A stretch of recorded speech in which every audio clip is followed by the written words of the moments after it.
Bismillahirrahmanirrahim. Assalamualaikum warahmatullahi wabarakatuh. Alhamdulillahirabbil alamin wa bihi nasta'inu ala umrid dunya waddin. Wassalatu wassalamu ala asyrafil anbiya'i wal mursalin wa ala alihi wa sahbihi ajmain.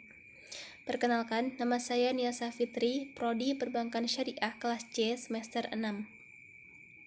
Tujuan dari pembuatan video ini adalah untuk memenuhi tugas akhir dari mata kuliah analisis tingkat kesehatan bank. Yang pertama, ada transparansi dan kualitas data. Transparansi memiliki arti keterbukaan organisasi dalam memberikan informasi yang terkait dengan aktivitas pengelolaan sumber daya publik kepada pihak-pihak yang menjadi pemangku kepentingan. Transparansi adalah memberikan informasi keuangan yang terbuka dan jujur kepada masyarakat berdasarkan pertimbangan bahwa masyarakat memiliki hak untuk mengetahui secara terbuka dan menyeluruh.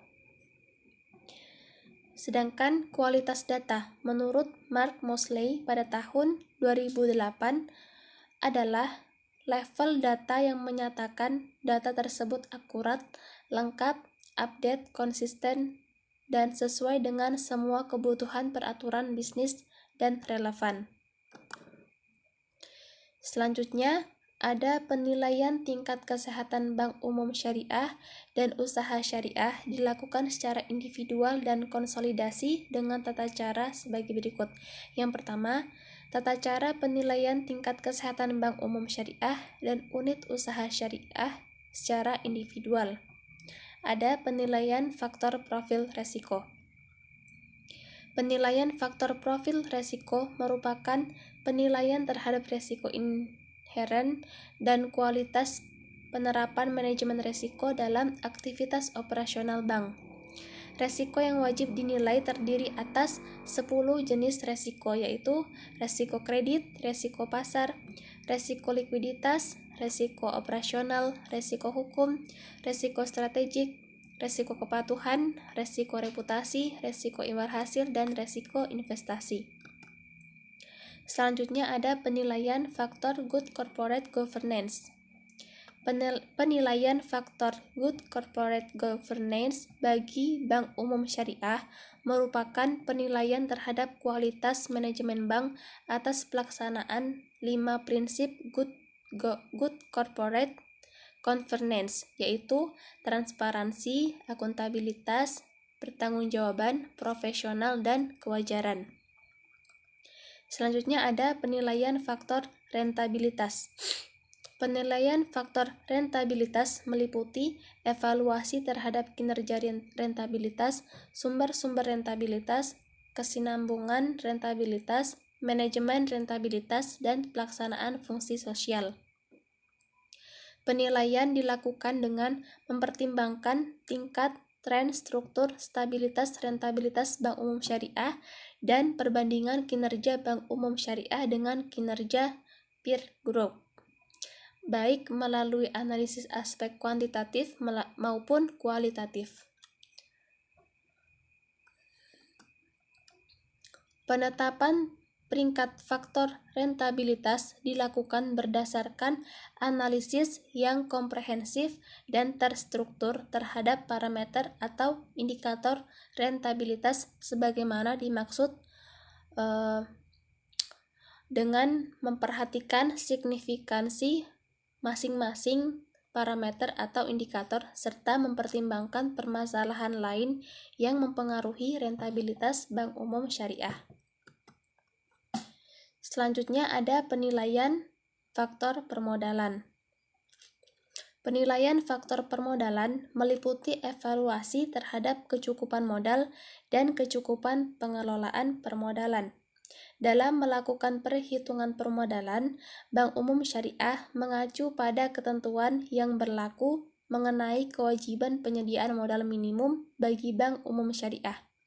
Selain itu, dalam melakukan penilaian kecukupan modal, Bank Umum Syariah juga harus mengaitkan kecukupan modal dengan profil resiko. Semakin tinggi resiko, semakin besar modal yang harus disediakan untuk mengantisipasi resiko tersebut.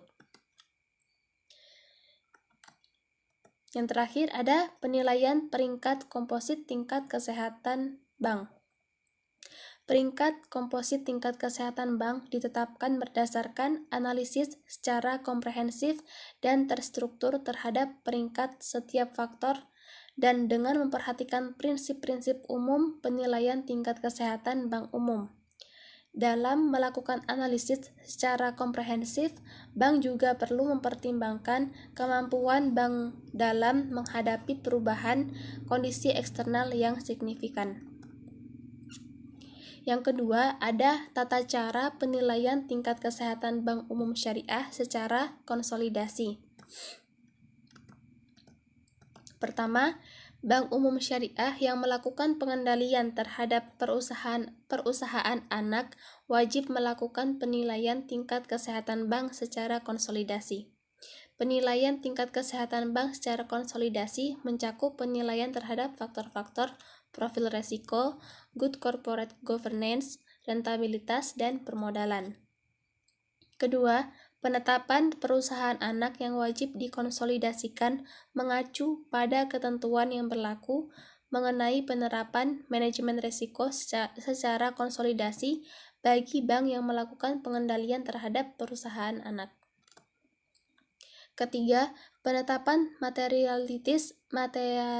materialitas atau signifikansi pangsa perusahaan anak dapat ditentukan melalui perbandingan total aset perusahaan anak terhadap total aset bank secara konsolidasi, atau signifikansi pos-pos tertentu dalam laporan keuangan perusahaan anak yang mempengaruhi kinerja bank secara konsolidasi seperti aset tertimbang menurut resiko, rentabilitas, dan modal. Penetapan signifikansi permasalahan perusahaan anak antara lain mempertimbangkan permasalahan yang terdapat pada perusahaan. Keempat, parameter atau indikator yang digunakan dalam penilaian tingkat kesehatan bank secara individual dapat digunakan oleh bank pada saat menilai tingkat kesehatan bank secara konsolidasi. Parameter atau indikator tersebut dapat dilengkapi dengan parameter atau indikator lain sepanjang relevan dengan skala usaha, karakteristik, dan kompleksitas usaha bank secara konsolidasi.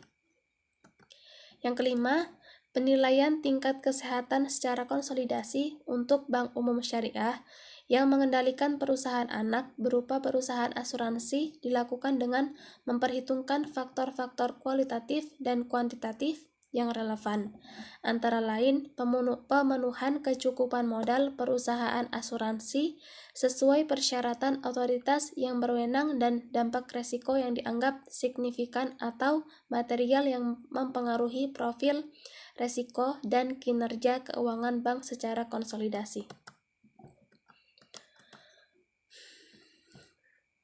Ketiga, ada hubungan analisis resiko dengan pengawasan bank syariah. Sebuah tinjauan analisis biasanya terdiri dari review kondisi keuangan dan isu-isu spesifik yang berhubungan dengan risiko eksposur dan manajemen risiko. Selain memverifikasi kesimpulan yang dicapai selama ulasan offsite, di tempat ulasan menutupi jumlah yang jauh lebih besar dari topik dan lebih peduli dengan aspek kualitatif, termasuk ketersediaan dan kualitas manajemen informasi. Pertanyaan yang diajukan selama semua fase dari tinjauan analitik harus fokus pada apa yang terjadi. Menanggapi hal itu terjadi, dampak dari event atau tren, responan strategi dari manajemen bank, rekomendasi analisis, dan kelemahan teridentifikasi. Yang terakhir ada proses pengawasan bank. Semua sistem perbankan setidaknya memiliki satu regulator dan satu otoritas pengawas atau supervisory authorities. Tetapi tempat, struktur, dan kekuatan penegakan dan tanggung jawab spesifik dari setiap otoritas berbeda-beda. Di kebanyakan negara, regulator dan pengawas untuk sektor perbankan dipegang oleh Bank Sentral, tetapi tren sekarang adalah mengumpulkan segala pengawasan keuangan dalam entitas yang berbeda dari bank sentral. Baiklah, itulah tadi pemaparan dari saya, kurang lebihnya mohon dimaafkan. Wassalamualaikum warahmatullahi wabarakatuh.